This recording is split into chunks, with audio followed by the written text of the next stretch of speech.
Hi అండి. గుమగుమలాడే గుత్తి వంకాయ కర్రీ ఏ విధంగా చేసుకోవాలో ఈరోజు మీకు చూపిస్తాను. ముందుగా గుండ్రంగా ఉన్న వంకాయలు పుచ్చులు లేకుండా చూసుకొని గుత్తులుగా కట్ చేసుకొని పక్కన పెట్టుకోవాలి. తర్వాత కడాయి పెట్టుకొని 2 ఎండుమిర్చి, 1 టేబుల్ స్పూన్ నువ్వులు, 1 టేబుల్ స్పూన్ వేరుశనగ పలుకులు, 5, 6 జీడిపప్పు, 3 లవంగాలు, 1 దాల్చిన చెక్క, 1 అనాస పువ్వు ఇవన్నీ వేసుకొని బాగా ఫ్రై చేసుకొని మిక్సీ జార్లో వేసేసుకోవాలి.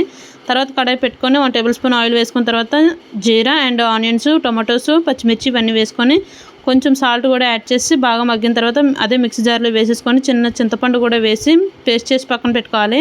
తర్వాత డీప్ ఫ్రైకి సరిపడా ఆయిల్ వేసుకొని వంకాయలన్నిటిని కూడా బాగా మగ్గేంత వరకు బాగా ఫ్రై చేసుకోవాలండి. తర్వాత వేరే కడాయి పెట్టుకొని 3 టేబుల్ స్పూన్ ఆయిల్ వేసుకున్న తర్వాత మిక్సీ పట్టుకున్న పేస్ట్ని అంతా వేసేసి దీంట్లోనే కొంచెం కారం కూడా యాడ్ చేసి బాగా మగ్గిన తర్వాత వంకాయలన్నింటినీ వేసేసుకొని 1 గ్లాస్ ఆఫ్ వాటర్ కూడా వేసి మూత పెట్టి ఆయిల్ పైకి తేలేంత వరకు బాగా ఉడికించుకోవాలి. ఫైనల్గా కొత్తిమీర వేసి సర్వ్ చేసుకుంటే సరిపోతుంది. వేడి బగారా అన్నంలో కానీ గుత్తి వంకాయ కర్రీ వేసుకొని తిన్నారంటే టేస్ట్ అద్దరిపోతుంది. ఒకసారి మీరు కూడా ట్రై చేయండి. బాయ్.